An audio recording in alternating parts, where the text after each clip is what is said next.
A billionaire CEO's son vanished in downtown Chicago, and the stranger who found him changed everything.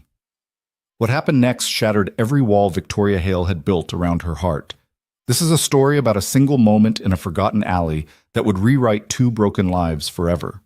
A story about what happens when desperation meets kindness, when wealth collides with humility, and when two people who had given up on love found something neither expected.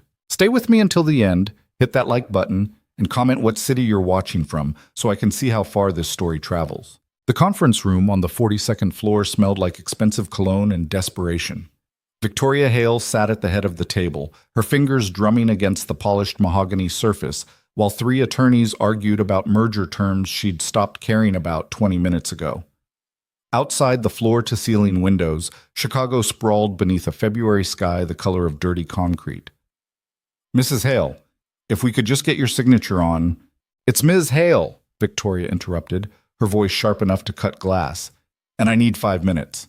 She stood before anyone could protest, her Louboutin heels clicking against marble as she walked out. The hallway was quieter, but the pressure in her chest didn't ease. 30 years old, running a billion-dollar logistics empire. And she couldn't remember the last time she'd taken a full breath. Her phone buzzed. The nanny. Again. "What is it, Margaret?"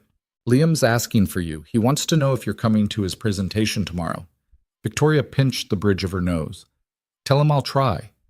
"Ms. Hale, he's asked 4 times today. I said I'll try." She hung up, immediately hating herself for it. 2 years since Michael's accident. 2 years of raising Liam alone while keeping her late husband's company from falling apart. 2 years of everyone telling her she was so strong, so capable, so inspiring. Nobody asked if she was drowning. The elevator doors opened. Her assistant stood there, looking apologetic. "They're waiting for you." "I know." Victoria stepped inside, catching her reflection in the polished steel doors. Perfect makeup hiding the exhaustion. Perfect suit hiding the weight she'd lost. Perfect smile that didn't reach her eyes anymore. When had she become this person? The meeting dragged on another hour. By the time Victoria made it back to her Lake Forest estate, the February sun was already setting. The house looked like something from a magazine spread, all glass and stone and carefully maintained gardens. It had cost Michael everything to build this place. Now it felt like a museum dedicated to a life she barely remembered living. "Mommy!" Liam crashed into her legs the moment she walked through the door, his small arms wrapped around her knees. 6 years old, with Michael's dark eyes and her stubborn chin. "Hey, baby." She knelt down, ignoring how her skirt wrinkled. "How was school?" "We learned about penguins. Did you know they can't fly, but they can swim really fast?" His words tumbled out in a rush. "And Mrs. Peterson said I did really good on my math test, and there's a field trip next week to the aquarium, and—" "That's wonderful, sweetheart." Victoria smoothed his hair, trying to focus past the exhaustion. "Why don't you go wash up for dinner? Can we watch a movie after?" "I have some work to finish, but—" "You always have work." The disappointment in his voice gutted her. "I know, I'm sorry. Maybe this weekend." Liam's shoulders dropped. "You said that last weekend." He was right. She had. Victoria watched him trudge toward the stairs, his dinosaur backpack dragging behind him, and felt the familiar weight of failure settling over her shoulders. Margaret appeared from the kitchen, wiping her hands on a towel. "Dinner's ready. Just the salmon and vegetables you requested." "Thank you. You can head home." "Are you sure? I can stay if—" "I'm fine." The lie came easily now. "Really." After Margaret left, Victoria stood in her enormous kitchen, surrounded by granite countertops and appliances she never used, and realized she couldn't remember the last time she'd cooked a meal, or laughed, or felt anything except this constant, gnawing emptiness. Her phone rang. Work. Always work. "Victoria, we have a problem with the Singapore contract." She closed her eyes. "What kind of problem?" The conversation ate up another hour. By the time she made it upstairs, Liam was already asleep, still wearing his school clothes because she'd forgotten to remind him to change. Victoria pulled a blanket over him, pressed a kiss to his forehead, and hated herself a little more. The next 3 days blurred together. Meetings, conference calls, a brief disastrous dinner where Liam spilled his milk and she snapped at him, then spent the rest of the night apologizing while he pretended everything was fine. That was the worst part, how good he was getting at pretending. On Friday afternoon, Victoria's mother called. "You sound terrible." "Hello to you too, Mom." "When's the last time you slept? Really slept?" Victoria stared at the spreadsheet on her screen, numbers swimming together. "I sleep. Liam told me you fell asleep at breakfast yesterday." "I was resting my eyes." "Victoria." Her mother's voice gentled. "You can't keep doing this. Michael wouldn't have wanted—" "Don't." Victoria's throat tightened. "Please don't tell me what Michael would have wanted. He's not here." The silence stretched between them, full of all the things they couldn't say. "Take Liam somewhere this weekend," her mother finally said. "Anywhere, just spend time with him. The company won't fall apart if you take a Saturday off." After they hung up, Victoria sat in her office, surrounded by leather-bound books and framed awards, and admitted her mother was right. She was drowning. And worse, she was taking Liam down with her. Saturday morning dawned cold and clear. Victoria woke up with something resembling a plan. Take Liam downtown, let him pick out something at the toy store, grab lunch somewhere he'd like. Normal things. Mother and son things. "Really?" Liam's face lit up when she told him. "We're really going?" "Really, really. Get dressed." They took the train into the city because Liam loved trains, pressing his nose against the window and narrating everything they passed. Victoria watched him, this small person who looked so much like his father, and felt something crack in her chest.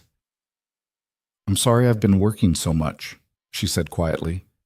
Liam looked up at her, so serious for a 6-year-old. "It's okay. Grandma says you're very important." "You're more important." He smiled, leaning against her shoulder. "I know." The simplicity of it made her laugh. The first real laugh in weeks. Downtown Chicago on a Saturday afternoon was chaos. The shopping district near State Street teemed with people. Tourists snapping photos, street performers drawing crowds, vendors hawking everything from hot dogs to knockoff handbags. Victoria held Liam's hand tight as they navigated the sidewalks. "Can we go in there?" Liam pointed at a toy store with a window display full of action figures. "Sure, baby. Let's—" A pigeon landed right in front of them, iridescent feathers catching the weak February sunlight. Liam gasped in delight. "Look, Mommy, it's so pretty." The bird took off, and before Victoria could react, Liam jerked his hand free and chased after it. "Liam, wait!" But he was already running, small legs pumping, following the pigeon as it swooped around the corner into an alley. Victoria's heart lurched. She pushed through the crowd, her heel catching on uneven pavement, nearly twisting her ankle. "Liam!" She reached the alley entrance, a narrow gap between a restaurant and an office building, the kind of forgotten Chicago space filled with dumpsters and fire escapes. Her breath came in sharp gasps. Empty. "Liam!" Her voice cracked. "Liam, this isn't funny." Nothing. Just the distant sound of traffic and her own thundering heartbeat.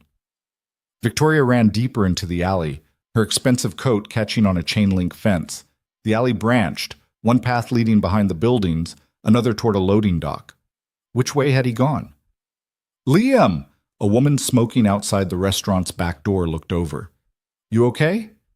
"My son. He's 6, dark hair, blue jacket. Did you see him?" The woman shook her head. "Sorry, honey. Haven't seen any kids."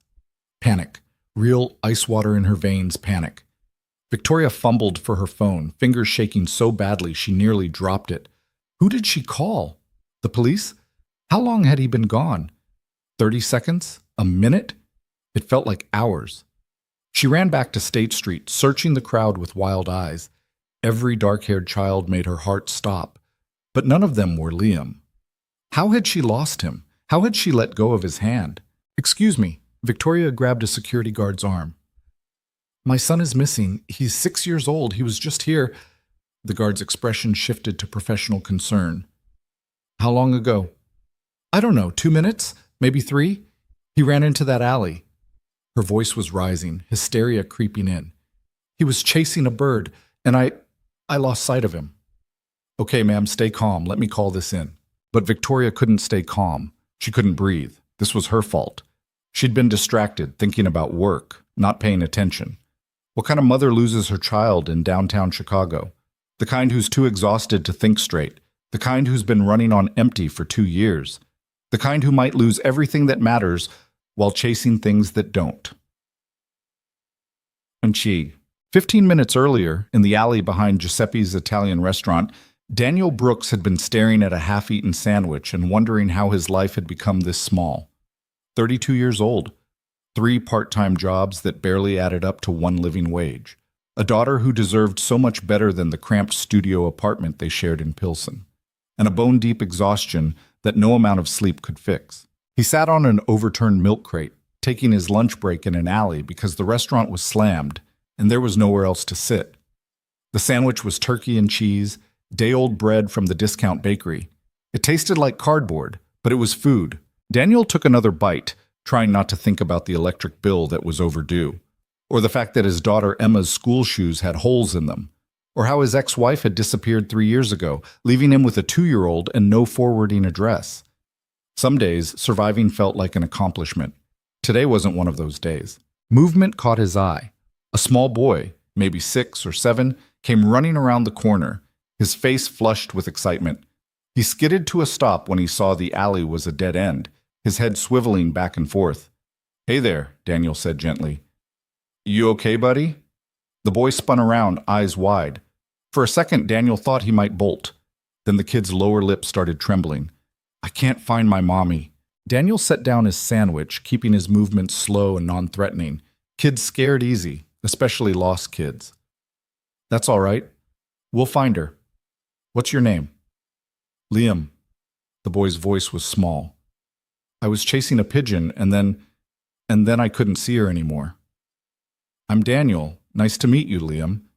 He glanced toward the alley entrance, but no frantic parent appeared. "Where did you last see your mom?" Liam's face scrunched up in concentration. "On the big street? With all the stores." State Street. Had to be. Daniel pulled out his phone, ancient, cracked screen, but it worked, and was about to dial 911 when Liam's stomach growled. Loud. The kid looked embarrassed. "Sorry. When's the last time you ate?" "Breakfast. We were going to get lunch after the toy store." Daniel looked at his sandwich, his only meal until dinner, which would probably be ramen if he was lucky. Then he looked at Liam's face, still fighting tears, trying so hard to be brave. Wasn't even a choice. "Here." He broke the sandwich in half, offering the bigger piece. "You like turkey?" Liam hesitated. "My mom says I shouldn't take food from strangers." "Your mom's smart, but I think right now she'd want you to eat something, and we're not exactly strangers anymore. We know each other's names." The kid's logic worked. Liam took the sandwich half with both hands, biting into it like he was starving. Daniel watched him eat, remembering countless times he'd done the same thing with Emma, giving her the bigger portion, pretending he wasn't hungry. "Is your mommy nice?" Liam asked through a mouthful of bread. "I bet she is. I bet she's looking for you right now." "She works a lot." Liam swallowed. "Important work. Grandma says she's very busy." Something in the kid's voice, trying to sound grown-up, trying not to sound hurt, hit Daniel right in the chest. He knew that tone. Emma used it sometimes when she said it was okay that they couldn't afford dance classes. Okay that her birthday party was just the 2 of them and a grocery store cake. "I'm sure she misses you," Daniel said. "Come on, let's sit over here where we can see if anyone comes looking." He guided Liam to the milk crate, positioning himself so he could watch both ends of the alley. The February cold was seeping through his thin jacket, but Liam was shivering worse in his fancy designer coat that probably cost more than Daniel made in a month. "You cold, buddy?" Liam nodded. Daniel shrugged off his jacket without thinking, draping it over the boy's shoulders. Now he was freezing, but the kid had stopped shaking. "Thank you," Liam said quietly. "You're nice." Just doing what anyone would do. But that wasn't true, and Daniel knew it. He'd lived in Chicago long enough to know that plenty of people would have walked right past a lost kid, would have called the cops and kept moving, would have decided it wasn't their problem. Maybe he was a sucker. Maybe that's why he was 32 and broke and eating day-old sandwiches in an alley. But he'd rather be a sucker than the kind of person who could walk away from a scared kid. "Do you have any kids?" Liam asked. "A daughter, Emma. She's 5. Does she like pigeons?" Daniel smiled. "She likes anything with feathers, birds, chickens, even saw her trying to pet a seagull once." Liam giggled, a sound like bells. "That's silly. Seagulls are mean." She learned that the hard way. They sat there together, sharing the sandwich, while Daniel kept his phone ready and his eyes on the alley entrances. 10 minutes passed, then 15. The cold was really biting now, but Liam had stopped crying, distracted by Daniel's stories about Emma's adventures. One time, Daniel said, she decided she wanted to be a superhero, put on her raincoat as a cape, got a wooden spoon as a weapon, and marched right up to our landlord to demand he fix the heater. Did he fix it? Eventually, think he was scared of a 3-year-old with a spoon. Liam laughed again, and Daniel felt something ease in his chest. The kid was okay. Scared, but okay. They'd find his mom. Everything would be fine, he hoped. Daniel? Liam's voice got quiet again. What if my mommy can't find me? She will, and if she doesn't come soon, we'll go find her together. I promise you're not going to be lost forever. You promise? I promise. The words hung in the cold air, a vow from a stranger who had nothing to offer but his word and half a sandwich. But sometimes, Daniel had learned, that was enough. Sometimes, that was everything. Dick. Victoria had been searching for 45 minutes when the security guard's radio crackled. We've got a report of a child matching that description, behind Giuseppe's, the Italian place on Randolph. She was running before he finished the sentence, pushing through crowds, not caring who she knocked into. The restaurant was 3 blocks away, 3 blocks that felt like 3 miles. Her lungs burned, her vision tunneled. Please let him be okay. The alley entrance came into view. Victoria stumbled into it, her heel finally breaking, nearly sending her sprawling. And there, Liam, sitting on a crate, wrapped in a jacket too big for him, talking to a man who looked exhausted and underfed and was currently pointing at something in the sky. Liam! Her son's head whipped around. Mommy! He launched himself at her, and Victoria caught him, sinking to her knees on the dirty pavement. She couldn't breathe, couldn't speak, just held him, feeling his solid warmth, his heartbeat against her chest. I'm sorry, Liam said into her shoulder. I'm sorry. I just wanted to see the pigeon. It's okay. It's okay, baby. You're safe. Tears were streaming down her face, and she didn't care. I was so scared. I thought... She couldn't finish. Couldn't voice all the terrible possibilities that had crashed through her mind for the last 45 minutes. Daniel took care of me, Liam said, pulling back to look at her. He gave me a sandwich and his jacket and told me stories about his daughter. Victoria finally looked up at the man, Daniel, who had stood up from the crate but was keeping his distance, giving them space. He was tall, maybe 6 feet, with the kind of lean build that came from missing too many meals. His hair needed cutting. His jeans were worn through at the knees, and his eyes, dark brown, kind, held none of the judgment she would have expected. Thank you. The words came out broken. Thank you for... I don't know what would have happened if... He's a good kid, Daniel said simply. Brave. Just got a little turned around. Victoria stood on shaky legs, still holding Liam's hand like a lifeline. She reached for her purse with her free hand, fingers fumbling with the clasp. Please, I need to give you something, a reward. Whatever you want. No. Daniel's voice was firm, but not unkind. I don't want money. But you... She looked at his thin jacket, his worn shoes. You gave him your lunch, your coat. Let me at least... He was hungry. He was cold. I helped. That's not something you pay for. The simple dignity in his words stopped her. Victoria had spent 2 years surrounded by people who wanted things from her. Board members angling for power, investors looking for returns, social climbers trying to use her grief as a networking opportunity. And here was this stranger, who clearly needed money, refusing it because he'd helped a lost child. When was the last time someone had surprised her like this? I don't understand, she said. Everyone wants something. Not everyone. Daniel glanced at his watch, the kind that came free with a purchase, plastic and already yellowing. I need to get back to work, but I'm glad Liam found his mom. He started to walk away. Wait. Victoria didn't know why she said it, just that she couldn't let him disappear. What's your name, your full name? He hesitated. Daniel Brooks. I'm Victoria Hale. Something flickered across his face. Recognition, maybe. Her company had been in the news enough lately, but all he said was, Nice to meet you, Miss Hale. Take care of your son." Then he was gone, disappearing around the corner, leaving Victoria standing in an alley with her child and 1,000 questions she couldn't answer. The security guard finally caught up to them, out of breath. "Ms. Hale, we should get a statement later." She was still staring at the corner where Daniel had vanished. "I need to get Liam home." The ride back to Lake Forest was quiet. Liam dozed against her shoulder while Victoria stared out the window, watching the city give way to suburbs. She kept thinking about Daniel's face, the way he'd refused her money, the way he'd looked at Liam, not like a burden or a problem, but like a kid who mattered. When they got home, Liam went straight to his room to play with his toys. Victoria poured herself a drink, expensive whiskey that Michael had collected, and stood in her kitchen trying to process what had happened. She'd almost lost Liam. That thought kept circling, a shark in dark water. 45 minutes of not knowing if he was hurt, scared, alone. 45 minutes of the worst possibilities crushing her. And a stranger named Daniel Brooks had kept her son safe. Victoria pulled out her phone and typed his name into the search bar. Nothing much came up. No social media presence, no professional profiles, just a few mentions in public records.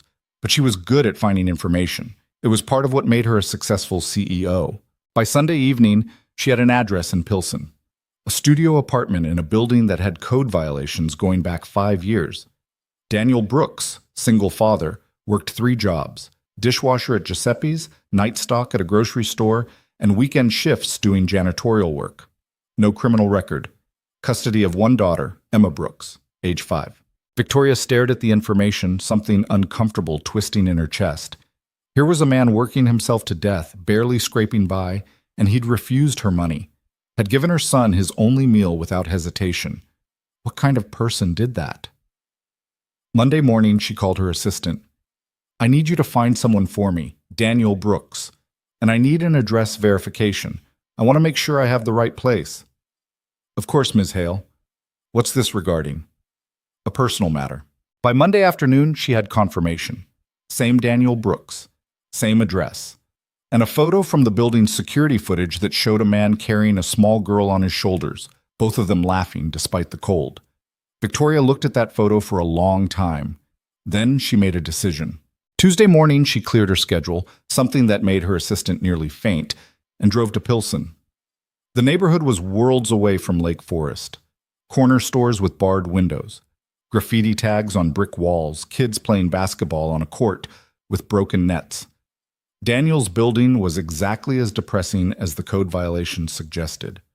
Cracked concrete steps, a front door that didn't quite close, the smell of something burning from one of the ground floor units. Victoria climbed to the 3rd floor, her heels echoing in the stairwell.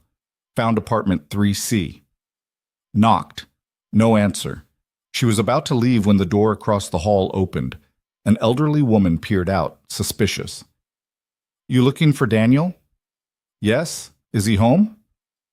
"Working. Doesn't get back till 5 usually. Then he's got the night shift." The woman's eyes traveled over Victoria's designer coat, her leather bag. "You a social worker or something?" "No, a friend." The woman snorted. "Daniel doesn't have friends who dress like you." "Fair point." Victoria hesitated. "Could you give him a message? Tell him Victoria Hale stopped by." "The CEO." Now the woman looked really suspicious. "What do you want with Daniel?" "Like I said, I'm a friend." Victoria left her card, knowing it was a long shot. Daniel probably wouldn't call. Why would he? She was just another rich person trying to insert herself into his life. But Wednesday afternoon, her phone rang. Unknown number. "This is Victoria Hale." "Ms. Hale." Daniel's voice, cautious. "My neighbor said you came by. Is Liam okay?" "He's fine. I wanted to talk to you." "About what?" Victoria realized she was nervous. When was the last time she'd been nervous? "About a job offer." Silence. "I don't need your charity," Daniel finally said. "It's not charity. It's a legitimate position. Liam hasn't stopped talking about you since Saturday. He needs—" She paused, choosing her words carefully. "He needs someone who understands what it's like to be a single parent, someone who will spend time with him, a mentor, a companion." "You want to hire me to hang out with your kid?" "I want to hire you to be part of his life." Good pay. Benefits. You could cut back on your other jobs. Spend more time with your daughter. More silence. Victoria could hear background noise, a TV maybe, or music from a neighbor's apartment. Why? Daniel asked. Because you gave him your lunch. Because you refused my money. Because in 2 minutes, you showed him more genuine kindness than most people in my life have shown me in 2 years. That's not much of a reason. It's the only reason that matters. She heard him sigh, heard the exhaustion in it, the bone-deep weariness of someone who'd been running on empty too long. I need to think about it, he said. That's fair. Take your time. My number's on the card. Miss Hale? His voice softened slightly. Thank you for the offer. Even if I say no, thank you. After they hung up, Victoria sat in her office, staring at the Chicago skyline. She had no idea if Daniel would call back. No idea if this was the stupidest idea she'd ever had or something that might actually help Liam. All she knew was that her son had smiled more talking about Daniel than he had in months. And maybe, just maybe, that was worth the risk. Daniel called back on Friday. Victoria was in the middle of a board meeting when her phone lit up with that same unknown number. She excused herself, ignored the raised eyebrows from the directors, and stepped into the hallway. Miss Hale. Daniel. Her heart was doing something stupid in her chest. Have you thought about it? Yeah. A pause. Can we meet? Talk in person? I don't want to make this decision over the phone. Of course. Where? There's a diner on Ashland. Lou's. You know it? Victoria didn't, but she'd find it. What time? I get off at 3, maybe 3:30? I'll be there. Lou's Diner turned out to be exactly the kind of place Victoria never went. Cracked vinyl booths, laminate tables sticky with years of spilled coffee, a waitress who called everyone Han, and looked like she'd been working there since the Reagan administration. Daniel was already in a corner booth when she arrived, still in his work clothes, smelling faintly of dish soap and fryer grease. He stood when he saw her, old-fashioned manners that surprised her. Thanks for coming, he said. Thank you for calling. They sat. The waitress appeared with coffee that looked strong enough to strip paint. You eat yet? Daniel asked. I'm fine. You sure? The pie here is pretty good. Victoria realized he was trying to be polite, trying to offer her something even though he probably couldn't afford it. The gesture made her throat tight. Maybe just coffee. He ordered a piece of apple pie anyway, and when it came, pushed the plate to the middle of the table with 2 forks. A sharing thing, casual.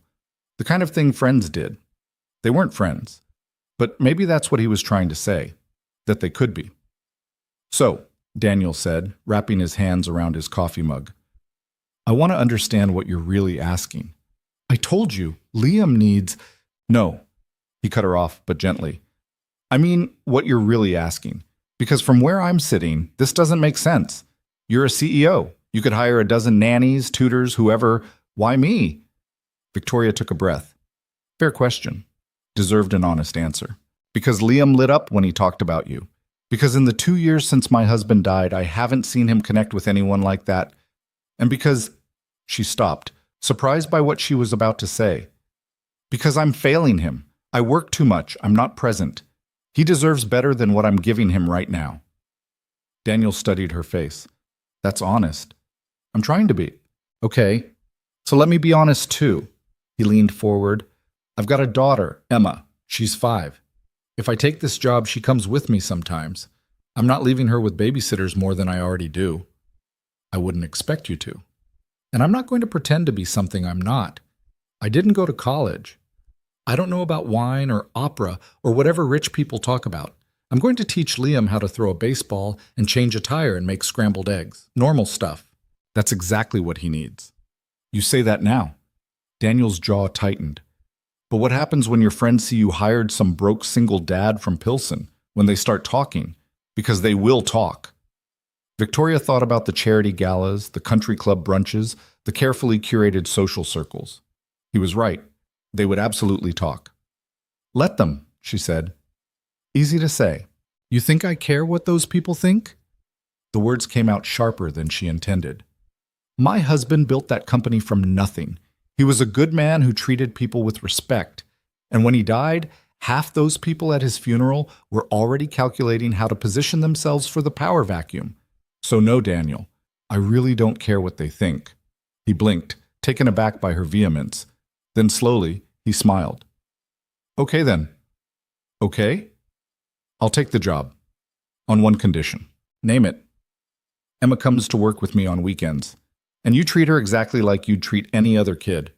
Not charity, not pity, just normal. Victoria extended her hand across the table. Deal. His palm was calloused, warm. The handshake lasted a second longer than professional. When do you want me to start? Daniel asked. Is Monday too soon? He laughed, actually laughed. You don't waste time, do you? Not when it matters.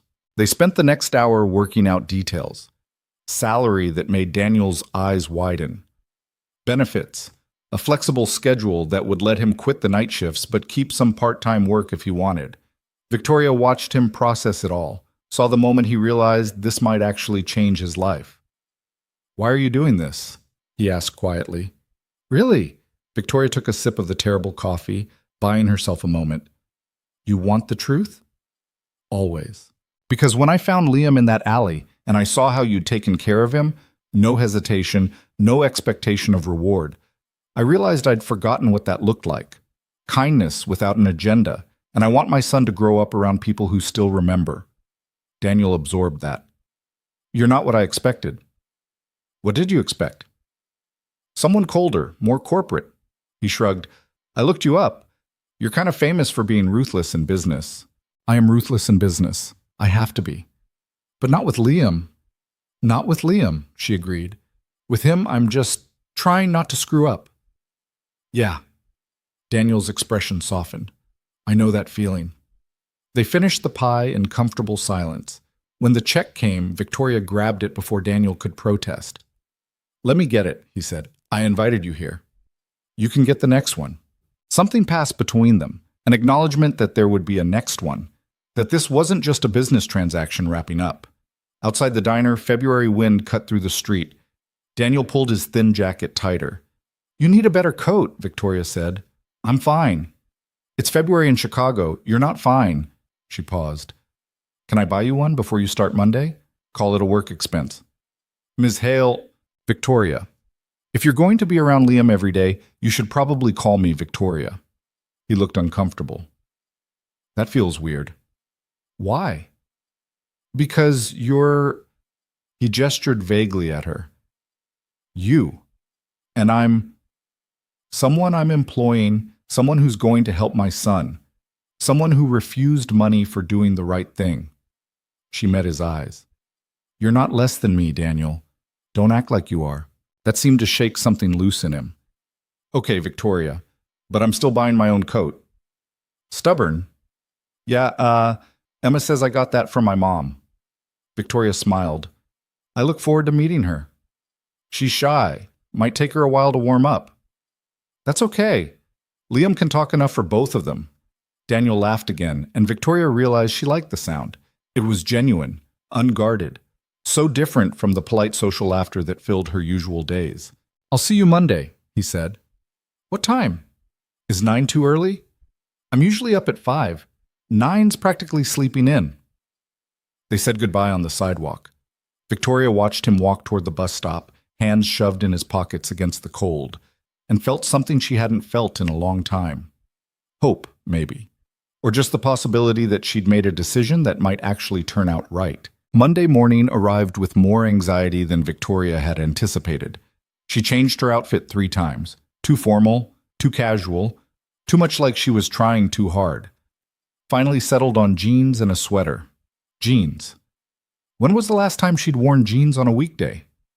Liam bounced around the kitchen, too excited to eat his breakfast. Is Daniel really coming? Today? Right now? Soon, baby. Finish your cereal. What if he doesn't like it here? What if he thinks our house is too big? What if... Liam. Victoria knelt down, put her hands on his shoulders. Daniel's coming because he wants to spend time with you. That's all that matters. And Emma too? Not today. Today's just Daniel. The doorbell rang at exactly 9. Liam sprinted for the door before Victoria could stop him. I got it! She followed more slowly, suddenly nervous in her own house. Ridiculous. This was her employee. She'd hired hundreds of people. Why did this feel different? Because it was different. Because this wasn't about spreadsheets and quarterly projections. This was about her son, her home, the life she'd been failing to build for the last 2 years. Daniel stood on the front step looking uncomfortable in clothes that were clearly his best. Khakis with a crease ironed in, a button-down shirt that was slightly too big, shoes that had been polished but couldn't hide their age. He'd gotten a haircut, shaved, made an effort. "Hi," he said. "Hi." Victoria stepped back. "Come in, please." He walked into the foyer and stopped, taking in the space. The marble floors, the chandelier, the curved staircase that had cost more than most people made in a year. "Big house," he said finally. "Too big," Victoria admitted. "My husband wanted—" She stopped. "It's too big." Liam grabbed Daniel's hand. "Want to see my room? I have a train set and a whole shelf of dinosaurs, and my dad built me a treehouse before he stopped, the way kids do when they remember something sad. "I'd love to see your room," Daniel said gently. "And the treehouse too, if that's okay with your mom." "Of course." Victoria watched them head upstairs, Liam chattering nonstop, Daniel listening with genuine attention. She stood in her enormous foyer in the house that had never felt like home, and wondered if maybe that was about to change. The first week was awkward. Daniel arrived at 9 each morning, spent the day with Liam, and left at 5. He was polite, professional, careful not to overstep. Liam adored him. That was immediately obvious. But there was a distance Daniel maintained, an invisible line he wouldn't cross. On Friday afternoon, Victoria came home early and found them in the backyard. Liam was trying to throw a football, his small arms struggling with the weight. Daniel was coaching him, demonstrating the grip, the motion. "No, like this. See? Fingers on the laces. Then you twist your whole body. Yeah, that's it." The ball spiraled through the air, actually spiraling, and Liam shrieked with delight. "I did it! Did you see? Perfect throw, buddy. Now let's see if you can do it again." Victoria watched from the kitchen window, coffee cup warming her hands. This was what Liam needed. Not expensive tutors or elite preschools, just someone who showed up, who paid attention, who taught him things that mattered. When Daniel noticed her watching, he waved. She waved back, feeling caught. That evening, after Liam was in bed, she found Daniel gathering his things in the kitchen. "How was the first week?" she asked. "Good. Liam's a great kid." "He thinks you hung the moon." Daniel smiled, but it didn't quite reach his eyes. "He just needs consistency. Someone who's here." "I'm trying." "I know." He cut her off, but not unkindly. "I wasn't criticizing. You work hard. You're doing your best. But kids, they don't understand busy. They just know if you're there or not." It should have stung, would have stung, coming from anyone else. But Daniel said it matter of fact, no judgment, just truth. "My husband used to say the same thing," Victoria said quietly, "that I worked too much. He was right. I didn't know how to stop. And now? Now he's gone, and I still don't know how to stop. But I hired you. That's something. It's a start." They stood in the kitchen, the silence stretching. Not uncomfortable, just present. "Can I ask you something?" Victoria said. "Sure." "Why did you really take this job? And don't say the money. I saw your face when we talked. This scared you." Daniel leaned against the counter. "It did. It does. But Emma deserves better than what I can give her working 3 jobs, and maybe—" He stopped, choosing words. "Maybe I deserve better too. I've been surviving for so long, I forgot what it felt like to actually live." "I understand that. Do you?" He looked at her directly. "Because from the outside, looks like you've got everything. Everything except a life." The words slipped out before she could stop them. "I have money, success, a beautiful son, and I'm still—" She gestured helplessly. "Empty." Daniel nodded slowly. "Yeah, I get that." "Do you?" "I've got Emma. She's everything to me. But some nights, after she's asleep, I sit in our apartment and think, is this it? Is this all there is? Work and worry, and trying to keep our heads above water? What would you want instead?" He laughed, but it was hollow. "I don't even know anymore. College, maybe. Finish the degree I started before Emma's mom got pregnant and disappeared. Or just time. Time to take Emma to the park without checking my watch. Time to read her a full bedtime story instead of the abbreviated version because I have to get to my night shift. You could have that now. If you quit the other jobs. I'm working on it, still wrapping things up at the restaurant. No rush. Take your time. Victoria paused. Bring Emma by tomorrow. Saturday? Let the kids play. We have a whole playroom that never gets used. You sure? I'm sure. The next morning, Daniel arrived with his daughter. Emma was tiny for 5, with dark curls pulled into lopsided pigtails and eyes that took in everything while saying nothing. She hid behind Daniel's leg when Victoria introduced herself. Hi, Emma. I'm Victoria. This is my son, Liam. Liam, bless him, went straight for the direct approach. Want to see my dinosaurs? I have a T-Rex that roars. Emma looked up at her father. Daniel nodded. It's okay, sweetheart. Go ahead. The kids disappeared upstairs. Victoria and Daniel stood in the foyer again, suddenly alone. She's beautiful, Victoria said. Takes after her mom, thankfully. Daniel's expression tightened. Emma's mom was complicated.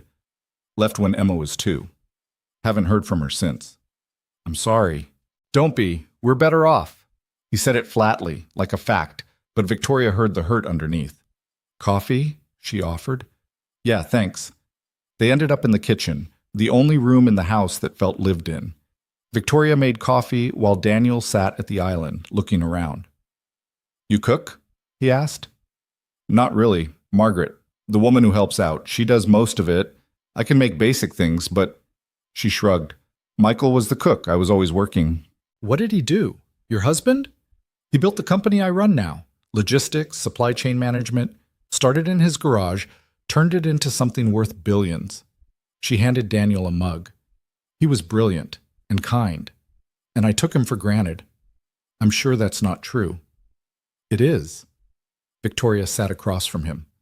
I was so focused on helping him grow the business, I forgot to just be with him. And then he had the accident, and suddenly all that time I thought we'd have was gone.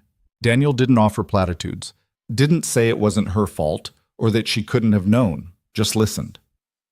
What was the accident? He asked finally. Car crash. Black ice on the expressway. He was driving home from a meeting I was supposed to attend, but I'd sent him instead because I had something else, something that seemed important at the time. Her voice cracked. I don't even remember what it was. Victoria, I killed him. The words ripped out of her.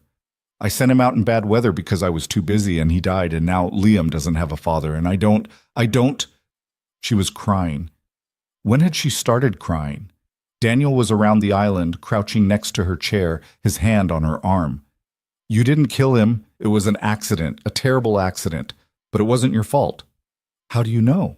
Because fault requires intent, and you loved him. I can hear it in your voice. You loved him, and you lost him, and that's tragic. But it's not the same as killing him. Victoria looked at him through tears. You're very wise for someone who washes dishes for a living. I've had a lot of practice at guilt. Emma's mom left because I couldn't provide the life she wanted. Couldn't make enough money. Couldn't be enough. I blamed myself for years. But my neighbor, Mrs. Chen, you met her, she told me something that helped. She said guilt is just love with nowhere to go. Victoria inhaled shakily. That's exactly what it is. They stayed like that, her crying, him crouching beside her chair with his hand on her arm, until the storm passed.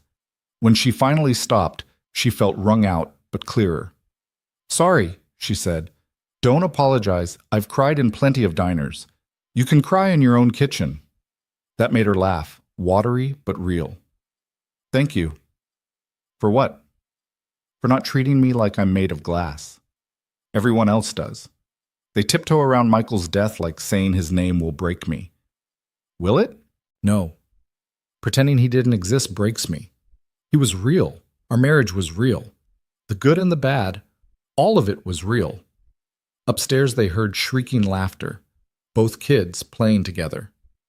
Think they're okay? Daniel asked. I think they're perfect. He stood, offering her his hand. She took it, let him pull her up. You want to check on them? He asked. In a minute. Let them play. They made more coffee. Fell into easier conversation. Daniel's childhood in Indiana. Victoria's ambitious parents, who'd never understood why she married someone they considered beneath her, shared histories of feeling like outsiders, even in their own lives. "Can I ask you something?" Daniel said eventually. "Anything." "Why didn't you remarry? I'm sure you've had offers. Woman like you." "Woman like me is terrifying to most men." Victoria smiled wryly. "I make more money than they do. I'm smarter than they are, and I don't pretend otherwise. That tends to be a problem." "Their loss. Maybe. Or maybe I'm just not ready. I don't know if I'll ever be ready." "That's fair." Daniel traced the rim of his mug. "I don't think about dating, don't have time, don't have the energy. And honestly, the idea of letting someone that close again—" He shook his head. "Emma's mom leaving destroyed me. I'm not rushing to repeat that." "So we're both broken." "Maybe. Or maybe we're just careful." Victoria liked that reframing. Careful instead of broken. It felt less hopeless. The kids eventually came downstairs, Liam dragging Emma by the hand. "Can Emma stay for lunch, please?"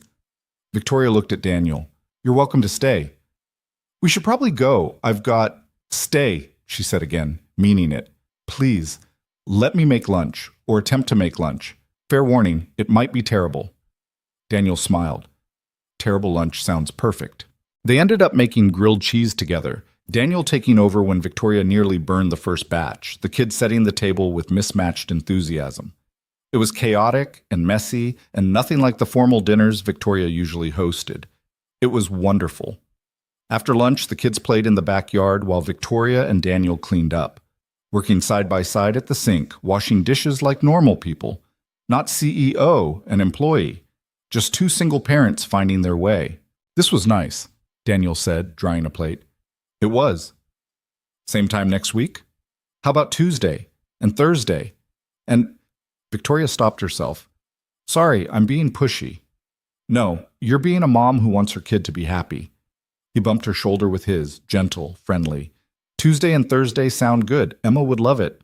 When they left that afternoon, Emma actually hugged Victoria goodbye. Shy, quick, but real. And Liam talked about Emma non-stop through dinner, already planning their next play date. That night, Victoria sat in her bedroom, looking out at the grounds. For the first time in 2 years, the house didn't feel quite so empty. Her phone buzzed. A text from an unknown number. "Thanks for today. Emma hasn't stopped smiling. Daniel." Victoria saved the number, typed back, "Liam either, same time Tuesday?" "We'll be there." She set the phone down, that small flutter of hope expanding in her chest. This wasn't romance, wasn't even friendship yet, really, just two people figuring out how to help their kids. But maybe that was enough. Maybe that was everything. The routine they built over the next 2 months felt natural in a way Victoria hadn't expected. Daniel arrived most mornings by 9, sometimes with Emma in tow, sometimes alone. The kids became inseparable, Liam teaching Emma about dinosaurs and space, Emma showing Liam how to braid hair on his stuffed animals. The house filled with laughter and noise and the kind of chaos Victoria had stopped believing was possible. But it wasn't all smooth. 3 weeks in, Victoria's mother came for a visit. Patricia Chambers was old money and old opinions. The kind of woman who'd never worked a day in her life but had very strong thoughts about people who did. She arrived in a town car, took one look at Daniel playing tag with the kids in the yard, and pursed her lips. "Victoria, darling, a word?" They went inside.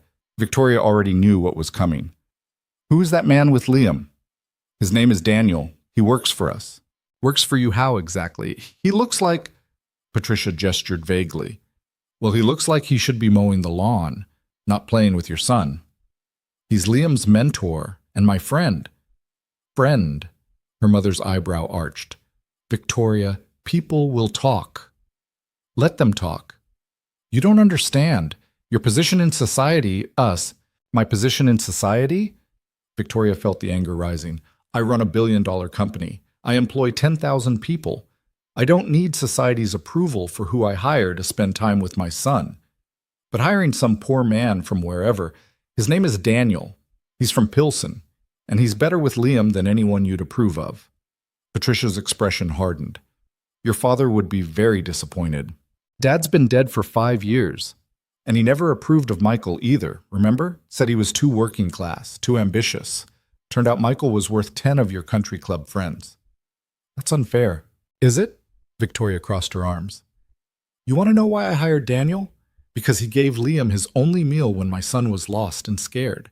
He didn't ask for anything, didn't expect anything, just helped, because that's who he is. When was the last time anyone in your world did something like that? Her mother had no answer for that. The conversation ended badly.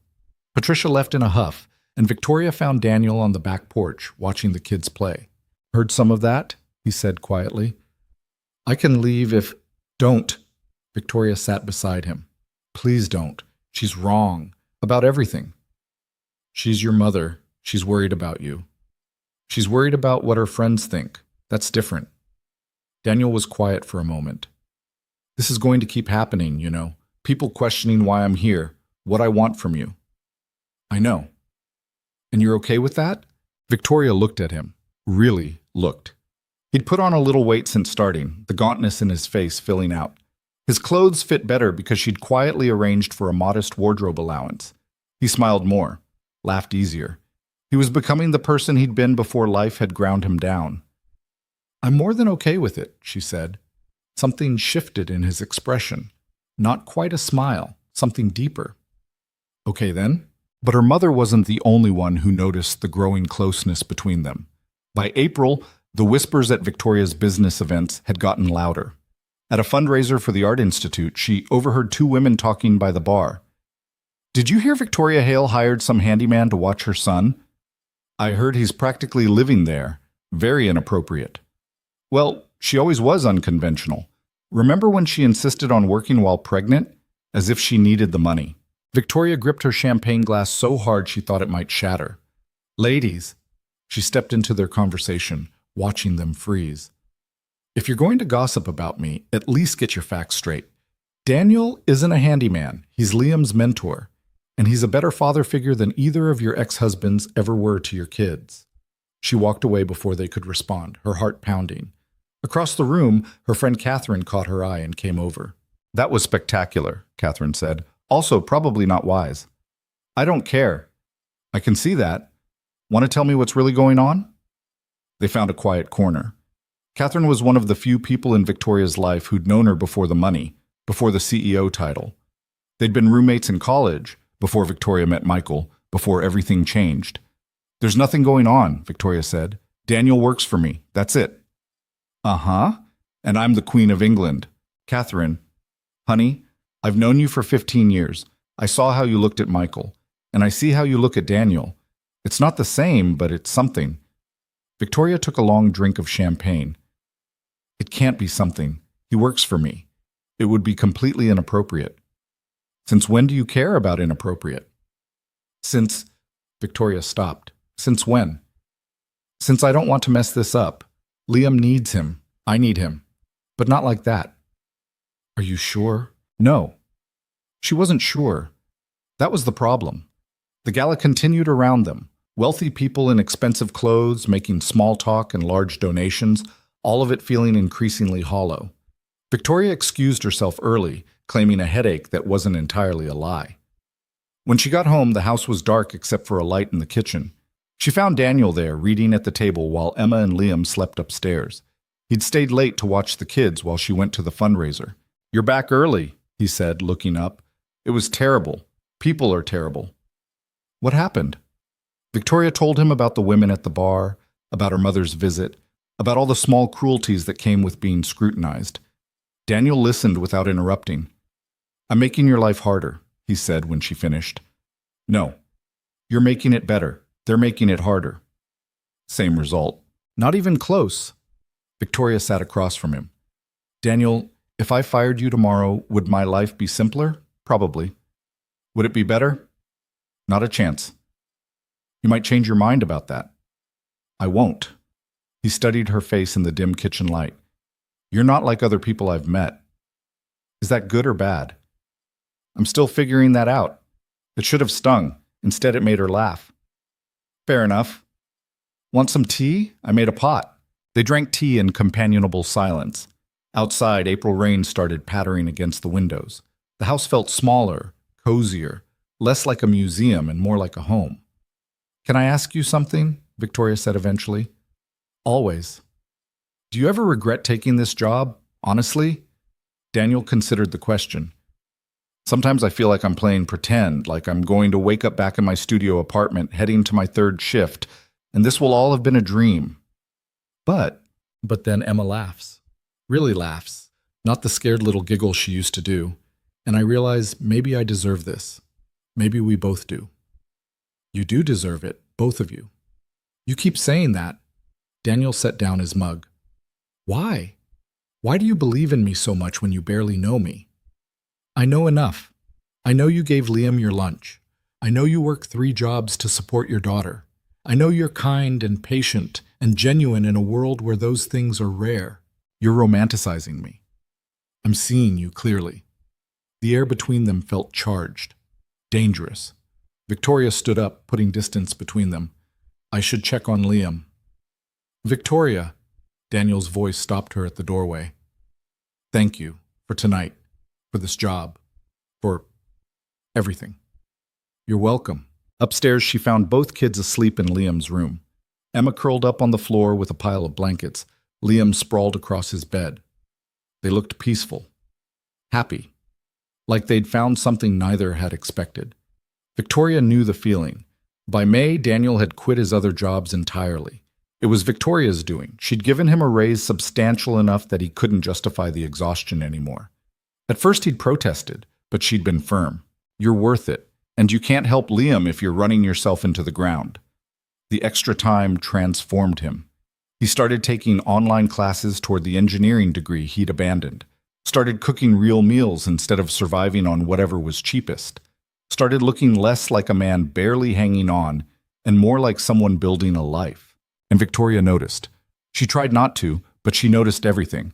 The way he rolled up his sleeves when playing with the kids, how he sang off-key while making breakfast, the rare smile that reached his eyes when something genuinely delighted him. She was in trouble. She knew it. June brought Liam's 7th birthday. Victoria wanted to throw him a party, the kind with bounce houses and magicians and too much sugar. But Liam had other ideas. Can we just have Emma and Daniel and maybe go to the zoo? The zoo? Baby, we could rent out a whole venue. I just want the zoo, please. How could she say no to that? So the 4 of them spent a Saturday at Lincoln Park Zoo. It was perfect in its simplicity. Watching the lions, feeding the giraffes, eating overpriced ice cream that dripped down their hands. Normal family things, except they weren't a family. Not really, but it felt like one. At the penguin exhibit, Daniel lifted Emma onto his shoulders so she could see better. Liam grabbed Victoria's hand, pointing excitedly at the bird swimming. Dad would have loved this, he said suddenly. Victoria's breath caught. Liam rarely mentioned Michael anymore. He would have, she agreed quietly. He loved penguins. Do you think he'd like Daniel? The question shouldn't have surprised her, but it did. Yes, I think he would. Good. Because I really like Daniel. And Emma too. They feel like family. Yeah. Victoria's voice came out rough. They do. Daniel glanced over, must have seen something in her expression, because he made his way over. Everything okay? Fine, just... She gestured vaguely at the penguins, at the kids, at everything. This is nice. It is, he paused. Liam's lucky to have you. Lucky to have him. They stood together, watching their children watch the penguins, and Victoria felt that dangerous warmth spreading through her chest again. This wasn't just gratitude, wasn't just friendship. It was something else, something that scared her. That evening, after cake and presents back at the house, after Emma and Liam had crashed from sugar highs, Daniel found Victoria on the back porch. Good day? He asked. The best. She meant it. Thank you for being here. Where else would I be? Exactly. Where else would he be? This had become his life too, his and Emma's.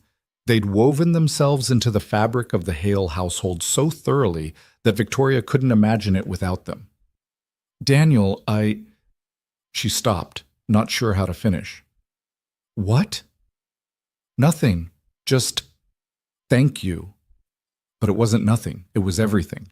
It was the realization that somewhere between February and June, between the alley and this moment, she'd started falling for him. And she had no idea what to do about it. The realization terrified her enough that she pulled back, Started working longer hours again. Made excuses for why she couldn't be home for dinner. Put distance between herself and the growing feelings she didn't know how to handle. Daniel noticed. Of course he noticed. "You've been busy lately," he said one evening in early July. "Big merger. It's complicated." "Right, the merger." He didn't believe her. She could hear it in his voice. "Daniel, it's fine. You don't owe me an explanation. I work for you." The words stung because they were technically true, but felt completely wrong. He didn't just work for her, not anymore. But she couldn't say that without admitting what she was running from. "I should go," he said. "Emma's with the sitter, and I don't like leaving her too long." After he left, Victoria sat in her empty kitchen and admitted the truth. She was scared. Scared of getting hurt again. Scared of hurting him. Scared of what it would mean if she let herself feel this. Her phone rang. "Catherine." "You're being an idiot," Catherine said without preamble. "Hello to you too.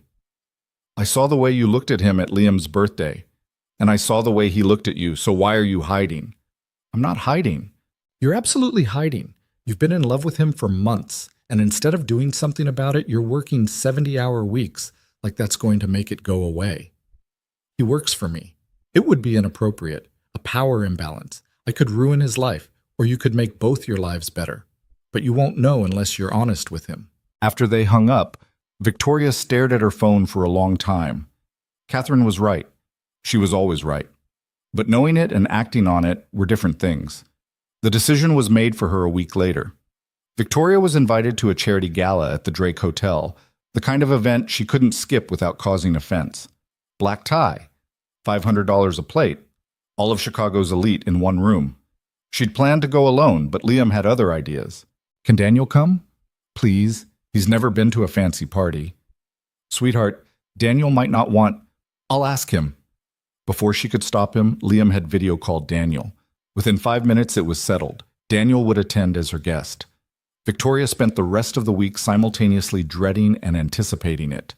The night of the gala, Daniel showed up in a rented tux that fit him surprisingly well. His hair was combed back, his jaw freshly shaved. He looked uncomfortable but determined. "You look beautiful," he said when Victoria answered the door in a navy gown. "You look—" She stopped. He looked devastating, actually. "Nice, you clean up well."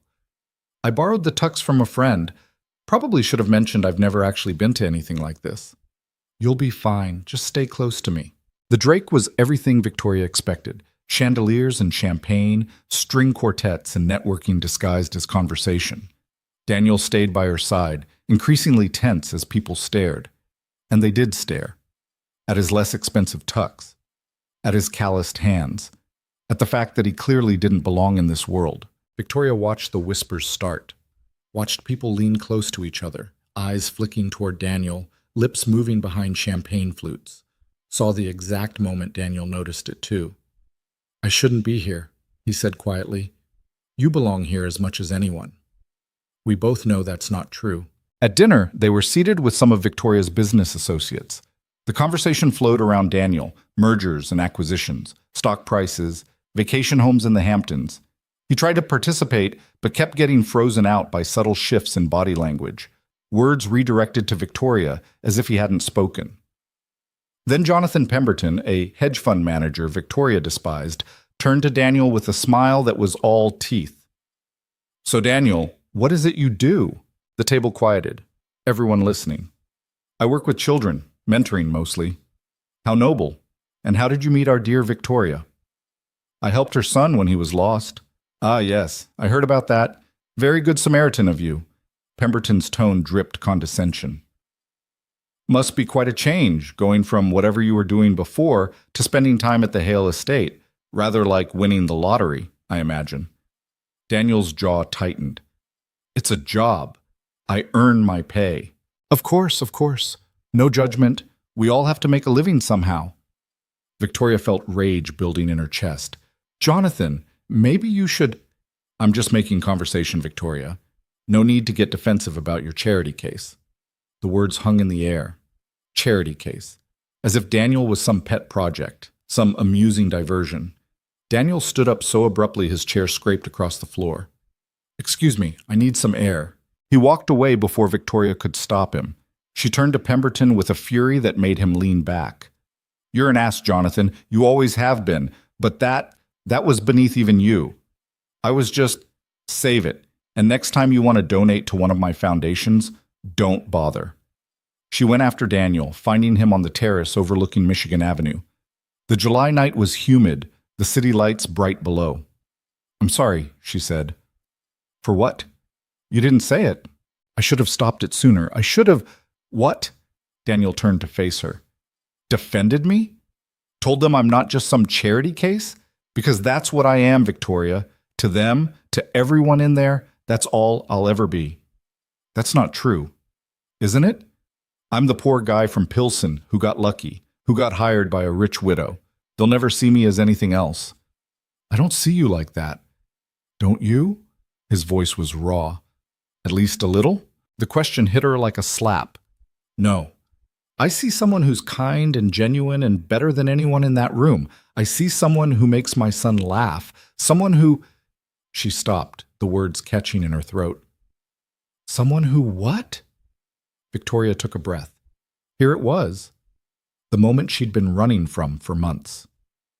"Someone I'm falling in love with." The silence stretched between them. Daniel stared at her, his expression unreadable. "You can't say things like that," he finally said. "Why not?"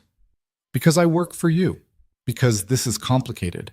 Because—" He ran a hand through his hair, destroying the neat styling. "Because I've been in love with you since April, and I've been trying so hard not to be." Now it was Victoria's turn to be speechless. "You— what?" "You're brilliant and beautiful, and you care about people in a way that's rare. You make me want to be better. And I know it's inappropriate. I know I'm just the guy you hired, but I can't keep pretending I don't feel this." Victoria closed the distance between them. "Then don't pretend." Victoria, she kissed him. Just did it before she could overthink it. His lips were warm, soft, tasting like champagne. For a second he froze. Then he was kissing her back, his hands coming up to frame her face, gentle and sure. When they broke apart, both breathing hard, Daniel rested his forehead against hers. "This is a terrible idea," he whispered. "Probably. Everyone in there is going to have opinions. Let them. I don't want to screw this up. What we have with the kids, we won't." Victoria pulled back to look at him. "We'll figure it out, together." "You're sure?" "I've never been more sure of anything." Daniel kissed her again, deeper this time, and Victoria felt 2 years of loneliness and grief start to crack open. Not disappearing. That wasn't how healing worked, but making room for something new, something real. When they finally went back inside, hand in hand, the ballroom went quiet. People stared, whispered. Jonathan Pemberton's smirk disappeared. Victoria didn't care. She pulled Daniel closer, making it clear to everyone exactly where things stood. "You ready for this?" she murmured. "No, but I'm doing it anyway." They danced. A slow song, something classical Victoria didn't recognize. Daniel wasn't a great dancer, kept apologizing for stepping on her feet. But it didn't matter. Nothing mattered except this moment, this choice to stop running from what she felt. When the song ended, Catherine appeared at Victoria's elbow. "About damn time," she said, grinning. Victoria laughed. "Shut up." "Never. I'm going to remind you of this for the rest of your life. You know that, right?" "I'm counting on it." They left the gala early, driving home through the warm summer night. Daniel held her hand across the center console, his thumb tracing circles on her palm. "What do we tell the kids?" he asked. "The truth? That we care about each other, that nothing else is changing. Everything's changing. The important things aren't." Victoria glanced at him. "They still have us, they still have each other. We're just more now." "More sounds good." At the house, they found Margaret reading in the living room, both kids asleep upstairs. "Good evening?" she asked, taking in their linked hands with a knowing smile. "Very good," Victoria said. After Margaret left, Victoria and Daniel stood in the foyer, the same place they'd stood months ago, when this was just a job offer and a desperate hope. "Stay," Victoria said. "Tonight. Just stay." "Victoria, not like that, just stay. We can talk. Or not talk. I just don't want you to leave." Daniel smiled, soft and real. Okay, I'll stay. They ended up on the back porch talking until dawn, about everything and nothing, about their fears and hopes, about Michael and Emma's mother, about building something new from broken pieces. When the sun came up over Lake Forest, painting the sky pink and gold, Victoria leaned against Daniel's shoulder and thought about how far she'd come since that February afternoon when Liam disappeared. She'd been so lost then, drowning in grief and work and the weight of doing everything alone. And now she wasn't alone anymore. Neither of them were. Morning came too fast. Victoria woke on the porch swing, Daniel's jacket draped over her shoulders, the smell of coffee drifting from the kitchen. She found him inside, making breakfast while trying to keep quiet. He'd rolled up his shirt sleeves, the tux jacket abandoned somewhere, looking more at home in her kitchen than she'd ever felt. "You're supposed to be sleeping," he said when he noticed her. "Couldn't. Too much on my mind." "Good things or bad things?" Victoria crossed to him, slipped her arms around his waist from behind. "Terrifying things. But good." He turned in her embrace, kissed her forehead. "We should probably talk about what happens now." "I know." But before they could, small feet thundered down the stairs. Liam appeared in the doorway, rubbing his eyes, then froze when he saw them standing close together. "Daniel stayed over?" Victoria and Daniel exchanged glances. Here it was. The conversation they'd known was coming but hadn't planned for. "Yeah, buddy," Daniel said. "We were talking late, so I stayed." "About what?" Victoria knelt down to Liam's level. "About how Daniel and I care about each other. As more than just friends." Liam's face went through several expressions: confusion, understanding, then pure joy. "Like how Dad used to care about you?" The question punched the air from her lungs. "No, baby. Nobody will ever be exactly like Dad. But Daniel he's special to me. Is that okay with you? Are you going to get married?" Victoria laughed, overwhelmed. "We just figured out we like each other. Marriage is way down the road." "But maybe someday," Daniel crouched beside Victoria. "Maybe someday. If your mom says yes, and if you're okay with it." Liam threw his arms around both of them. "I'm so okay with it." Emma appeared then, drawn by the noise. She took one look at the three of them huddled together, and her face fell. "Are you leaving?" she asked Daniel, her voice small. "Are we going back to the old apartment?" "What?" "No, sweetheart, come here." Daniel opened his arms and Emma ran into them. "We're not going anywhere. Your home is here, with Liam and Victoria." "Promise?" "I promise." Emma looked at Victoria, uncertain. "Is that okay? Can we really stay?" Victoria's heart cracked open. "Emma, you're part of this family, both of you. That's not changing. Even though you and Daddy are," Emma scrunched up her nose, "kissing and stuff?" Despite everything, Victoria laughed. "Even though we're kissing and stuff?"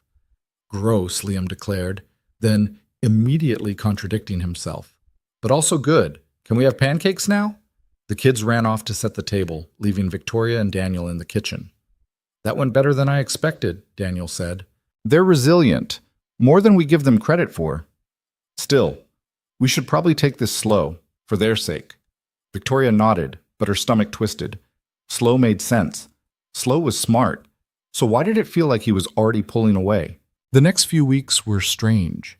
Daniel still came to work every day, still spent time with Liam, but there was a new tension between him and Victoria. They'd stolen kisses when the kids weren't looking, held hands under the dinner table, but Daniel always left at the end of the day. Always went back to the small apartment he and Emma still technically lived in, even though they spent most of their time at the estate. "You could just move in," Victoria said one evening in late July. They were in the garden, watching the kids chase fireflies. "That's a big step. You're already here every day.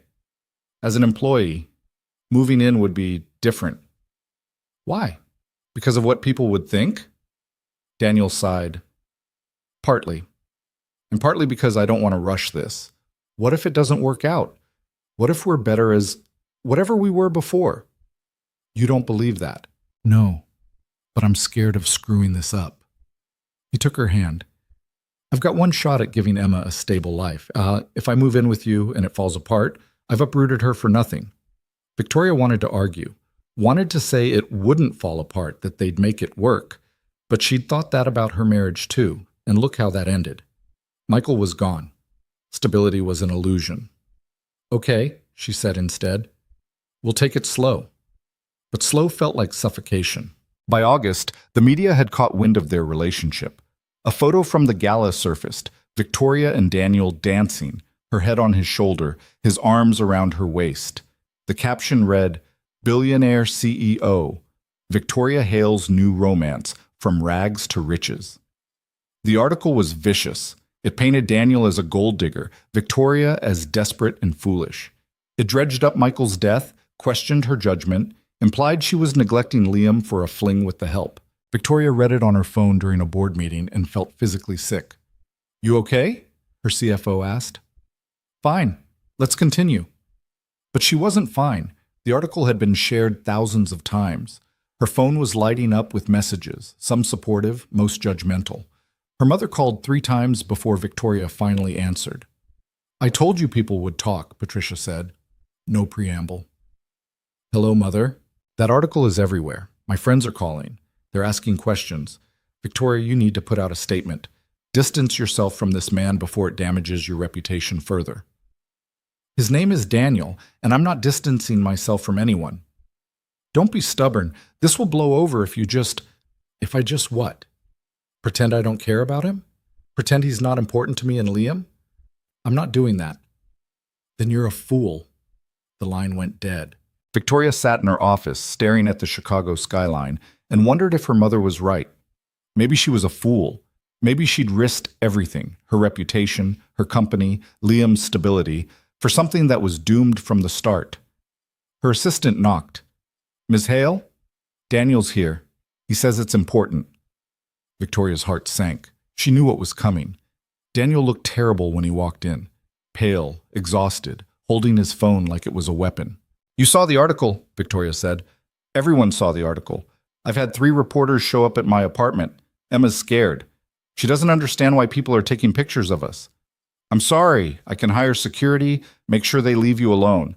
That's not the point." Daniel set his phone down. "The point is, this is getting out of control. People are digging into my past, Emma's mother, everything. They're treating me like I'm some kind of con artist. I'll release a statement. Make it clear that you're not..." "What? Not a gold digger? Not using you?" Daniel laughed bitterly. "Victoria, any statement you make will just confirm what they already think, that I'm with you for your money." "I don't care what they think." "Well, I do." His voice rose. "I care that Emma has to hear people say terrible things about her father. I care that Liam might see this someday and wonder if I was just using his mom. I care that your business associates think you've lost your mind." "So what are you saying?" Daniel ran his hands through his hair. "I don't know. Maybe we need to take a step back. Let things cool down." There it was, the thing Victoria had been dreading since the night of the gala. "You want to break up?" "I want to protect our kids, both of them." "We can protect them together. We don't have to..." "How?" Daniel's eyes were anguished. "How do we protect them from this? From the cameras and the articles and the constant judgment? I can't give you what you need, Victoria. I can't be the partner a CEO needs. I'm just a guy from Pilsen who got in over his head." "That's not true. Stop." His voice broke. "Please stop telling me I'm more than I am. Because right now, standing here, knowing my daughter is hiding in our apartment because people won't leave us alone, I feel pretty small." Victoria felt tears burning behind her eyes. "So that's it? We just give up?" "I'm not giving up. I'm being realistic. Maybe we rushed into this. Maybe we should have stayed, whatever we were before." "Employer and employee, is that what you want?" Daniel looked at her, and the pain in his expression nearly broke her. "I want Emma to be safe. I want Liam to be happy. And right now, us being together is threatening both those things." "You're wrong." "Am I?" "Because from where I'm standing, I've brought nothing but trouble into your life. You've brought joy and love and a media circus that's questioning your judgment and hurting your reputation. Be honest, Victoria. Your board is probably already discussing this. Your investors are worried. How long before this starts affecting your company?" He was right. Her CFO had already mentioned concerns from shareholders. But Victoria didn't care about shareholders. She cared about Daniel, about the life they'd started building. "I love you," she said desperately. "Doesn't that matter?" "It matters. But maybe it's not enough." The words hung between them. Final. Devastating.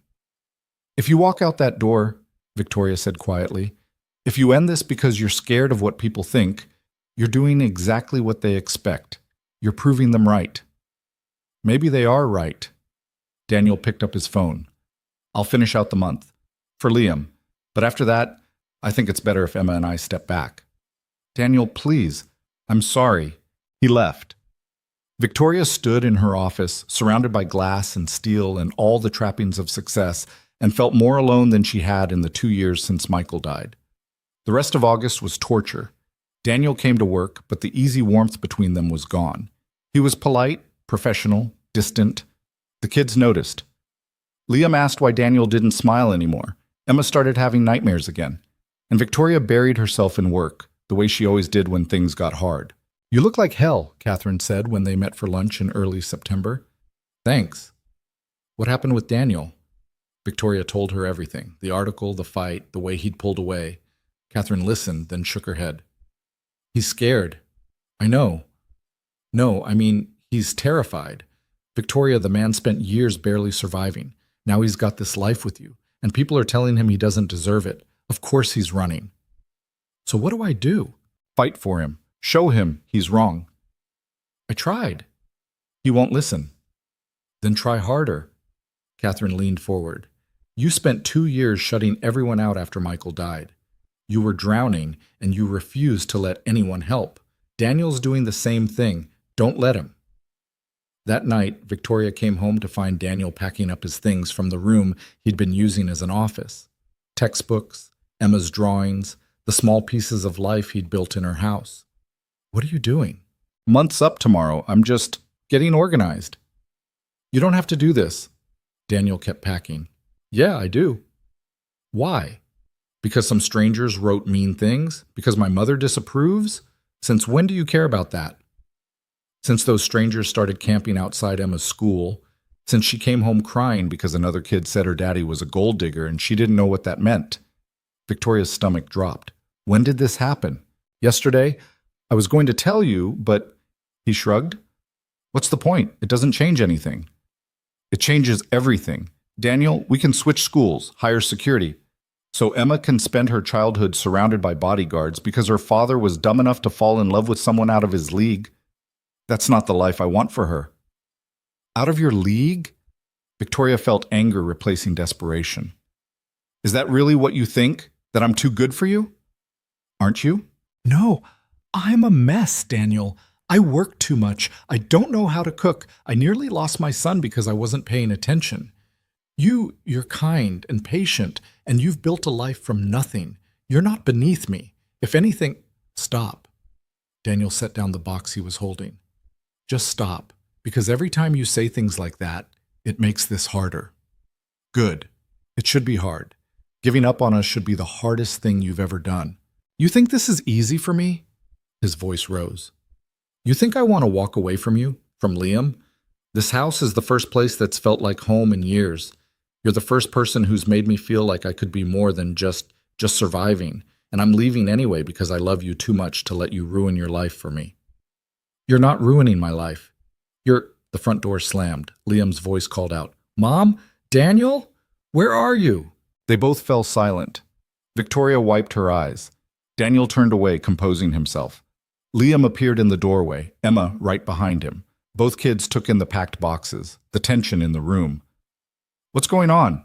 Liam asked, his voice small. Daniel crouched down. "Emma and I are going to go stay at our old apartment for a while." "Why?" Emma's eyes filled with tears. "Because—" Daniel looked at Victoria helplessly. "Because grown-ups are stupid," Victoria said. She knelt beside Daniel. "And we're figuring some things out." "Are you breaking up?" Liam asked. "Like Jacob's parents did before they got divorced?" "We're not married, buddy, so we can't get divorced." "But you love each other." Liam looked between them. "You said you did." "We do," Victoria said. "Sometimes that's not enough." "That's dumb." Liam crossed his arms. "Love should be enough." out of the mouths of 7-year-olds. It's complicated, Daniel said gently. Because people are mean? Emma asked. Because of the article. Daniel and Victoria exchanged shocked looks. You know about the article? Victoria asked.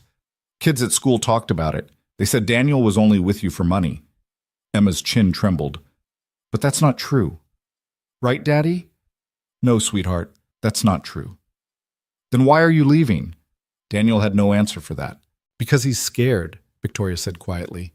And I'm scared too. We're both scared of messing this up. But you already messed it up, Liam pointed out, by being scared. The kid had a point. Daniel stood up, ran his hands through his hair. Liam, Emma, can you give us a minute? Are you going to fix it? Liam asked. I don't know. You should try. That's what you always tell me. Try even when it's hard. After the kids left, Victoria and Daniel stood in the half-packed room. They're smarter than us, Daniel said. Most people are. He laughed, broken and tired. I don't know how to do this, Victoria. I don't know how to be with you and protect Emma and deal with all the... He gestured vaguely. All the outside noise. Neither do I. But I know I'm tired of being scared. I've been scared since Michael died. Scared of failing Liam, scared of running the company into the ground, scared of being alone forever. And then you showed up, and I was scared of that too. Scared of caring about you, scared of what it would mean if I let myself love you. And now? Now I'm still scared, but I'm more scared of losing you.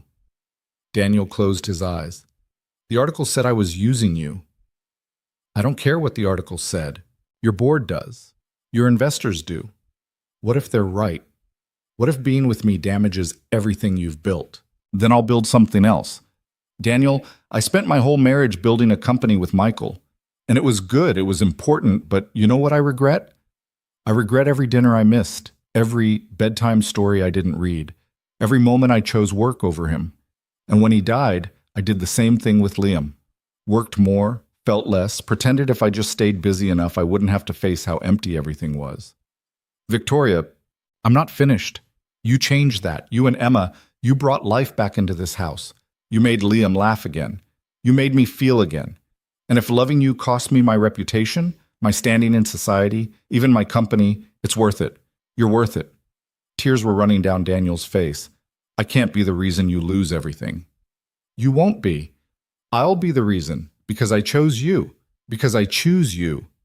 Even knowing what it'll cost? Especially knowing what it'll cost. Because the alternative, living without you, costs more. Daniel pulled her into his arms. Victoria felt his heart racing against hers, felt the trembling in his hands. I'm still scared, he whispered. Me too. But let's be scared together. He kissed her then, desperate and relieved and still terrified, but choosing her anyway. Choosing this. Choosing the risk. When they broke apart, Liam and Emma were peeking around the doorframe. Did you fix it? Liam asked. We're working on it, Victoria said. Does that mean we can stay? Emma's voice was hopeful. Daniel looked at Victoria. She nodded. Yes, sweetheart. We can stay. The kids cheered, running in to hug them both, and Victoria, standing in her home with Daniel's arms around her and both their children pressed against them, thought maybe, just maybe, they could make this work. The next morning, Victoria called an emergency board meeting. She walked into the conference room with her head high and her resignation letter in her pocket. If it came to choosing between the company and Daniel, the choice was already made. But she hoped it wouldn't come to that. I'm sure you've all seen the recent media coverage, she began, and I'm sure you have concerns. So let me address them directly. Yes, I'm in a relationship with Daniel Brooks. Yes, he works for me. No, he's not using me. No, I haven't lost my mind, and no, I'm not going to end it to protect the company's image. The board members exchanged glances. Her CFO spoke first. Victoria, we're not asking you to end your personal relationship. We're asking you to be discreet. The optics are that a successful woman is dating someone from a different socioeconomic background. If that makes people uncomfortable, that's their problem. It's our problem when shareholders start questioning your judgment. Then let them question it. My judgment built this company into what it is. One relationship doesn't change that. It does if it becomes a distraction. Victoria set her resignation letter on the table. If the board feels my personal life is affecting my ability to lead this company, I'll step down, right now, but I won't be bullied into choosing between my work and my family. Silence. Finally, the chairman, an older man who'd been Michael's mentor, spoke. Victoria, no one's asking you to step down. We're just concerned. Then be concerned. But trust me to handle it. I've never let you down before. What about the media attention? I'll release a statement. Something clear and direct. After that, we don't comment. We let the work speak for itself. The meeting continued another hour, but Victoria had made her point. The board wasn't happy, but they weren't pushing her out either. For now, that was enough. That evening, she and Daniel sat down with the kids. Things are going to be different for a while, Victoria said. People might say mean things, take pictures, ask questions. We know, Liam said.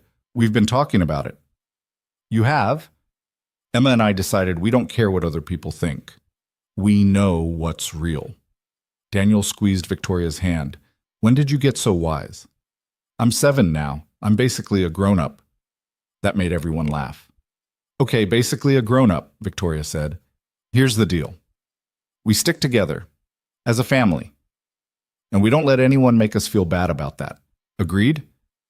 Agreed, both kids chorused. Later, after Liam and Emma were asleep, Victoria and Daniel sat on the back porch. The September night was cooling down, summer finally releasing its grip. You really would have resigned, Daniel said, if they'd pushed. Without hesitation. That's insane. Is it?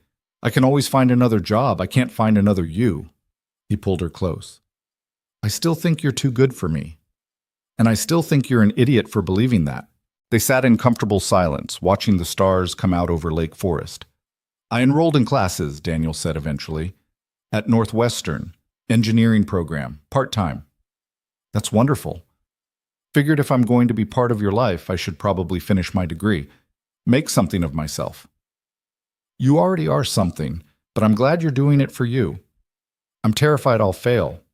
You won't. But if you do, we'll figure it out, together. Together, Daniel repeated, like he was testing the word. I'm still getting used to that. Me too. They stayed out there until the cold drove them inside. Victoria locked up the house while Daniel checked on the kids. They met in the hallway and for a moment just looked at each other. Stay tonight, Victoria said. Really stay. Not on the couch or in the guest room. With me. You sure? I'm sure. And for the first time, Daniel did. They lay in bed talking until late, about everything and nothing, until finally falling asleep tangled together. Victoria woke up first, watching Daniel sleep. His face was peaceful, younger without the worry that usually creased his forehead. She thought about everything that had happened, from that February afternoon in the alley to this September morning. All the fear and joy and complication. It wasn't perfect. Their relationship would face more challenges, more judgment, more obstacles. But lying there in the early morning light, with Daniel beside her and both their children safe down the hall, Victoria thought maybe imperfect was enough. Maybe imperfect was everything. The weeks that followed weren't easy. Victoria released her statement, short, direct, unapologetic, and the media had a field day anyway. But gradually, as they refused to engage with the noise, the fervor died down. People found new scandals to obsess over. Life continued. Daniel moved in officially in October. Not with fanfare or announcement, just the quiet accumulation of his and Emma's things throughout the house. Her toothbrush next to his in the bathroom. His engineering textbook stacked on the coffee table. Emma's artwork covering the refrigerator door that had been blank for too long. The house stopped being a museum and became a home. But not everyone was ready to accept it. Victoria's mother showed up unannounced on a Saturday morning in late October, her face pinched with disapproval. We need to talk, Patricia said, pushing past Victoria into the foyer. Hello, Mother. Please, come in. Victoria's sarcasm was lost on her. They ended up in the living room. Patricia perched on the edge of a chair like she might catch something from sitting normally. I've tried to be patient, Patricia began. I've tried to understand this situation. But Victoria, you're making yourself a laughingstock. Am I? Living with this man, playing house, it's unseemly. He has a name. And we're not playing house, we're raising our children together. Your child, his child, not our children. You barely know this man. Victoria felt the anger rising, but kept her voice level.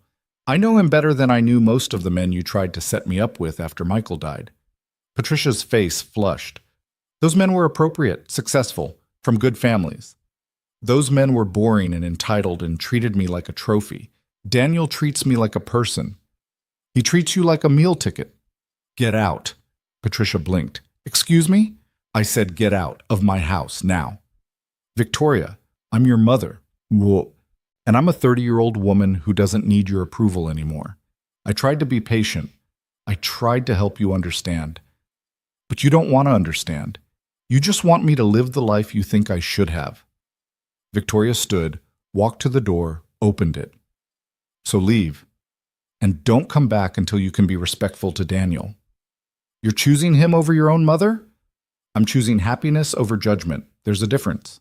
Patricia gathered her purse with sharp, angry movements. You'll regret this. When he leaves you for someone younger, someone with less baggage, you'll regret it. Maybe. But it'll be my regret, my life, my choice. Her mother left without another word. Victoria closed the door and leaned against it, shaking. Daniel appeared from the kitchen, where he'd obviously been listening. You okay? No, yes, I don't know. She turned to him. Did I just destroy my relationship with my mother? You set a boundary. There's a difference. She might never speak to me again. Then that's her choice. You gave her the option to stay.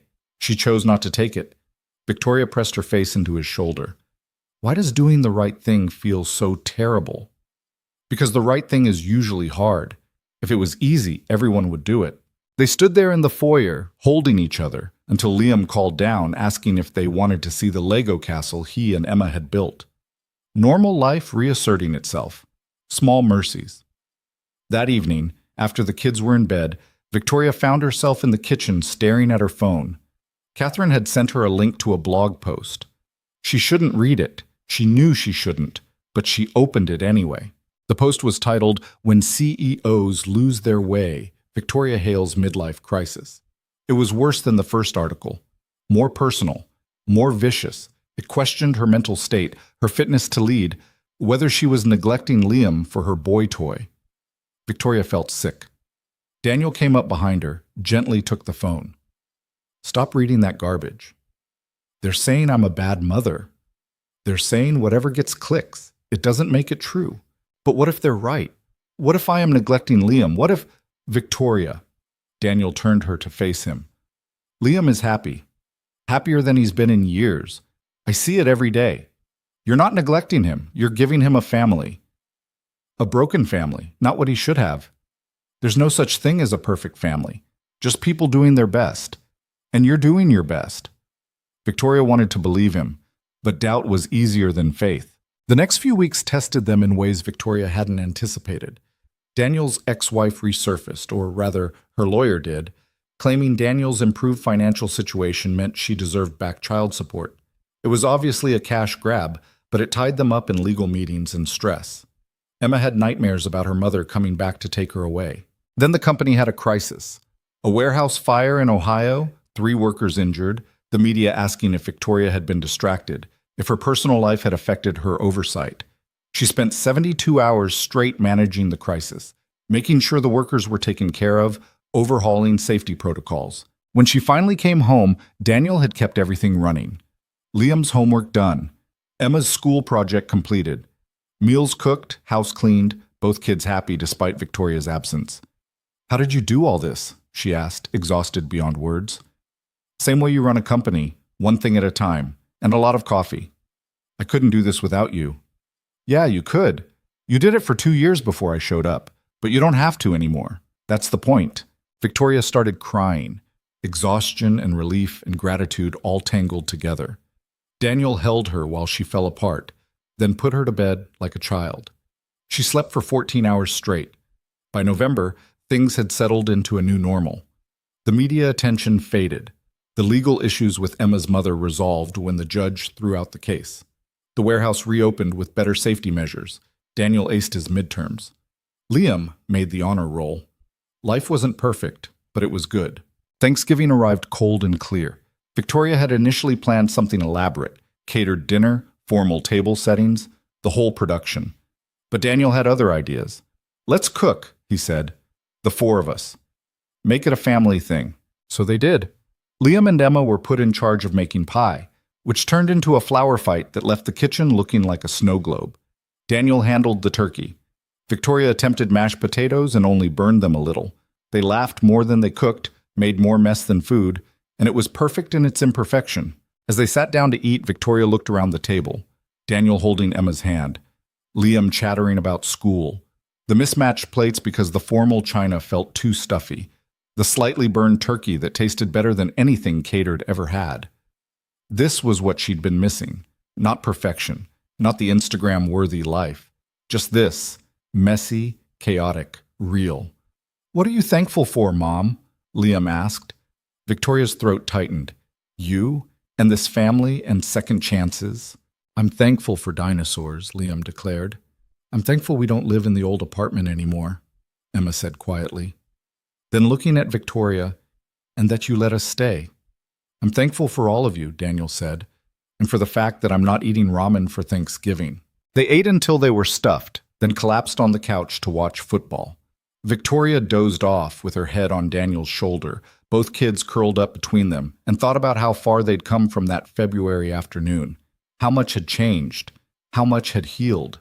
December brought new challenges. The holiday season meant parties, events, all the social obligations Victoria couldn't avoid.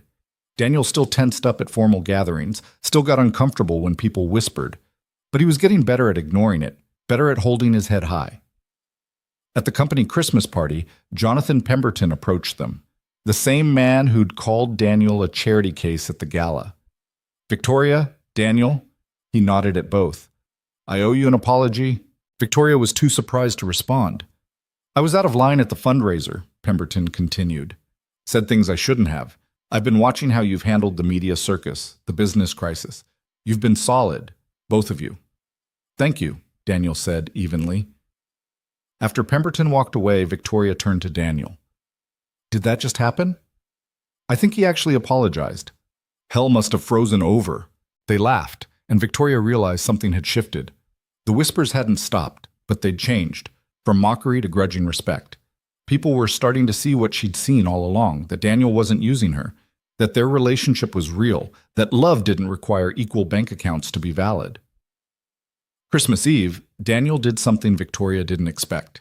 He gathered everyone in the living room, Victoria, Liam, Emma, and pulled out a small box. I know we've only been together since summer, he said. I know this is fast, but I also know I've never been more sure of anything. Victoria's heart stopped. Daniel got down on one knee. Victoria Hale, you saved my life. Not just by giving me a job, but by seeing me when I felt invisible, by believing in me when I'd stopped believing in myself. You and Liam, you're my family now, and I want to make it official. He opened the box. The ring was simple, nothing like the massive diamond Michael had given her, just a small sapphire surrounded by tiny diamonds. It's not much, Daniel said, but it's what I could afford without your help. I wanted it to be mine, something I gave you, not something you paid for. Victoria was crying. It's perfect. Is that a yes? Yes, absolutely yes. Liam and Emma erupted in cheers. Daniel slipped the ring on her finger, pulled her into a kiss while the kids tackled them both. They ended up in a pile on the floor, laughing and crying and completely messily happy. Are you going to have a wedding? Emma asked. Eventually, Victoria said, but nothing fancy, just family. And can I be the flower girl?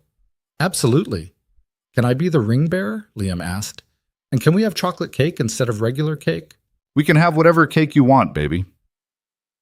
That night, after the kids were asleep, Victoria and Daniel sat by the Christmas tree. The lights cast soft shadows across the room. Everything was quiet, peaceful. I never thought I'd have this, Daniel said softly. A family, someone who loved me, a home.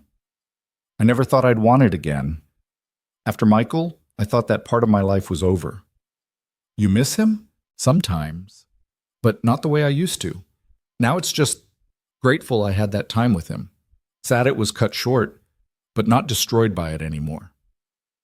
Think he'd approve? Of us? Victoria considered it.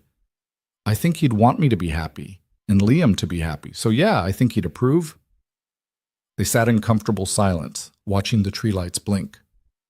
When should we do it? Daniel asked. The wedding? Spring? Maybe at the Botanic Garden? Sounds perfect. Planning a wedding while running a company and raising 2 kids turned out to be chaos. But it was happy chaos. Victoria let Emma and Liam pick colors. They chose purple and orange, which Catherine declared either hideous or genius, possibly both. Daniel's friend from Giuseppe's agreed to cater. Catherine bullied them into hiring a decent photographer. You're going to want pictures of this, she insisted. Trust me. Victoria's mother didn't respond to the wedding invitation. That hurt more than Victoria wanted to admit.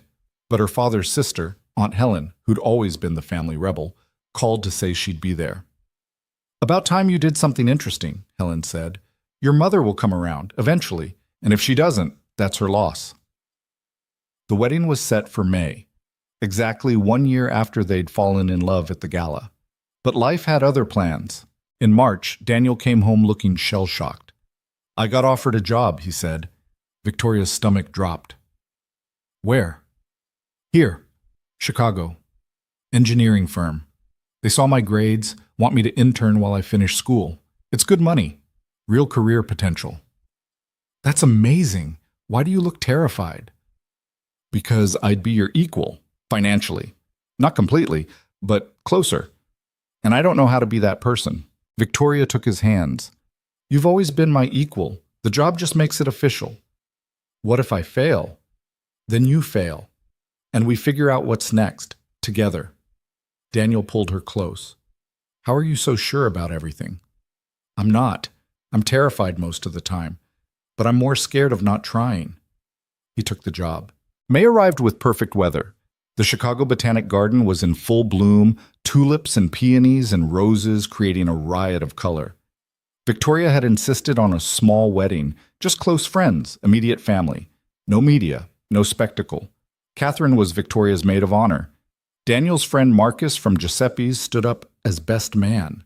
Liam and Emma walked down the aisle together, arguing quietly about who was supposed to go first, making everyone laugh. And then Victoria walked down the aisle.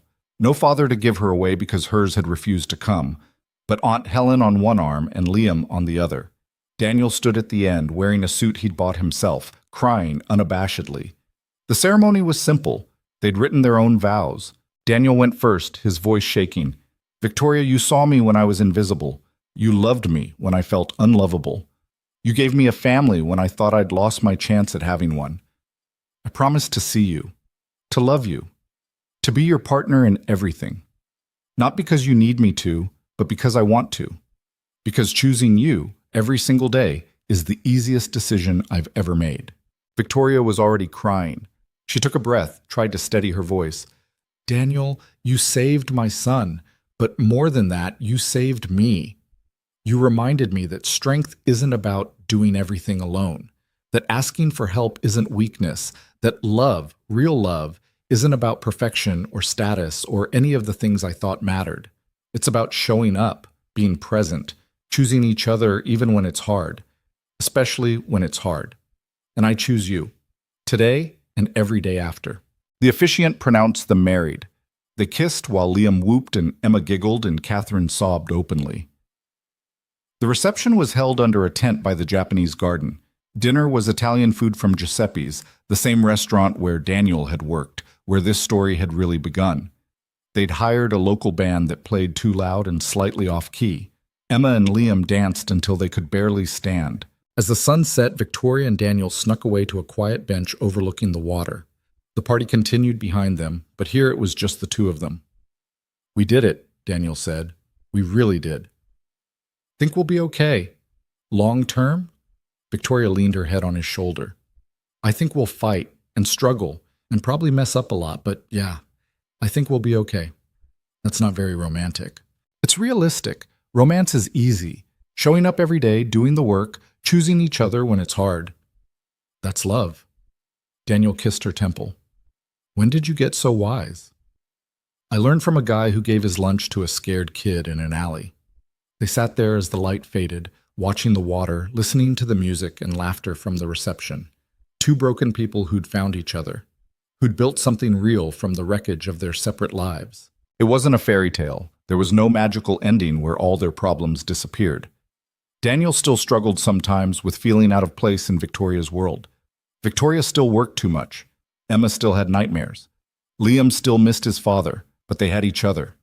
They had their messy, imperfect family. And that was enough. 3 months after the wedding, Victoria launched a new initiative through her company. A program for struggling single parents, job training, childcare assistance, mentorship. She put Daniel in charge of developing it. "This is what you've been preparing for," she told him. "Use your experience. Help people the way I helped you." The program started small, 20 families the first year, but it grew. By the second year, they'd helped 200 families, created jobs, provided stability, gave people the same chance Daniel had gotten. One afternoon, Victoria came to observe an orientation session. She watched Daniel speak to a room full of tired, desperate parents. Watched him tell his story, the 3 jobs, the studio apartment, the fear of failing his daughter. Watched their faces change from skeptical to hopeful. Afterward, a woman approached him. Single mother, 2 kids, barely making rent. "You really think this can work?" she asked. "People like us don't usually get chances like this." Daniel smiled. "A year ago, I was washing dishes and wondering if I'd ever be more than exhausted. Now I'm married to an amazing woman, finishing my degree, and running this program. So yeah, I think it can work if you're willing to try." The woman signed up. So did 30 others that day. Victoria watched from the back of the room, her heart full. This was why they'd struggled through all the judgment, all the whispers, all the difficulty. Not just for themselves, for this. For the chance to show other people that circumstances didn't define you, that you could build something better. That night, they had dinner as a family. Liam complained about his math homework. Emma showed off a drawing she'd made in art class. Daniel helped with dishes while Victoria tried to explain algebra to a frustrated 7-year-old. Normal. Beautifully, perfectly normal. After the kids were in bed, Victoria found Daniel in his home office, working on program proposals. "You should sleep," she said. "Just finishing this up. We've got 3 more companies interested in partnering. You're going to change a lot of lives. We're going to change a lot of lives. This was your idea." "But you made it real." Victoria wrapped her arms around him from behind. "I'm proud of you, in case I don't say it enough." Daniel turned in her arms. "You say it plenty, and I'm proud of you too. For building this company, for being an amazing mother, for taking a chance on some broke guy in an alley. Best decision I ever made." They stood there in the quiet house, holding each other, while Chicago hummed outside their windows. 2 years ago, Victoria had been drowning. Daniel had been surviving. Now they were living, really living. The road hadn't been smooth, it wouldn't be smooth going forward. There would be more challenges, more judgments, more moments where they'd have to choose each other over the easy path. But they would choose each other. Again and again. Because that's what love was. Not the soaring moments or grand gestures, but the daily decision to stay, to try, to believe that together was better than apart. Victoria thought about that February afternoon, about Liam chasing a pigeon into an alley, about Daniel giving up his lunch without hesitation, about how one small act of kindness had rippled outward, changing everything. She thought about all the people who'd told her she was making a mistake, who'd said Daniel was using her, that she was throwing her life away, how wrong they'd been. Because this messy, complicated, beautiful life they'd built, this was everything. The kids were happy. The family was whole. And Victoria finally understood what Michael had tried to tell her all those years ago. That success wasn't measured in dollars or status or what other people thought. It was measured in moments, in laughter around the dinner table, in small hands holding yours, in the quiet certainty that you were exactly where you belonged. She'd found that. They'd found that. Together. And in a world that often felt cold and transactional, where kindness was rare and genuine connection even rarer, they'd built something that mattered. Not despite their differences, but because of them. Not by following the rules, but by writing their own. They'd taken the worst moments of their lives, loss and poverty and desperation, and transformed them into something good, something lasting. That was the real story.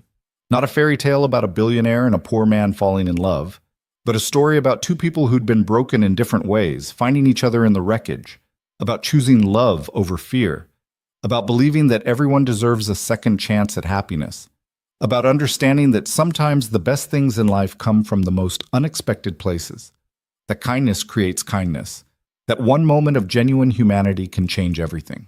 Victoria had learned that the hard way. So had Daniel, but they'd learned it together. And now, through their program, through the way they lived their lives, they were teaching it to others, showing struggling parents that there was hope, showing their children that family wasn't defined by blood or circumstances, but by choice and love and showing up every single day.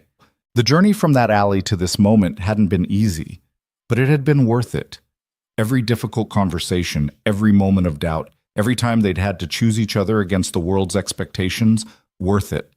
Because at the end of the day, Victoria had everything she'd been missing when she stood in that corporate boardroom, drowning in success but starving for meaning. She had love. She had family. She had purpose beyond profits and quarterly reports. She had Daniel and Liam and Emma, and a life that felt real in a way nothing had felt real since Michael died. That was the gift Daniel had given her in that alley. Not just keeping Liam safe, though that would have been enough, but showing her what genuine kindness looked like. Reminding her that there were still good people in the world, people who helped without expecting anything in return. People like Daniel, people like the man she'd married, the man who still, even now, sometimes couldn't believe this was his life. But it was.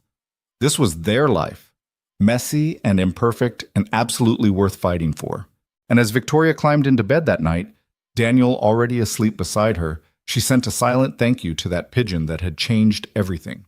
To the universe for putting them in each other's paths, to whatever force had taken two broken people and given them the chance to heal together. She'd spent so long trying to do everything alone, trying to be strong enough, capable enough, perfect enough, and it had nearly destroyed her. Daniel had taught her a different way, had shown her that strength wasn't about standing alone, it was about knowing when to ask for help, when to let someone else carry part of the weight. They carried each other now, and that made all the difference. Outside, Chicago settled into sleep. Inside, a family rested. Not perfect, not without scars, but whole in the ways that mattered. And tomorrow they'd wake up and do it again. Choose each other again, build their life again, one small moment at a time.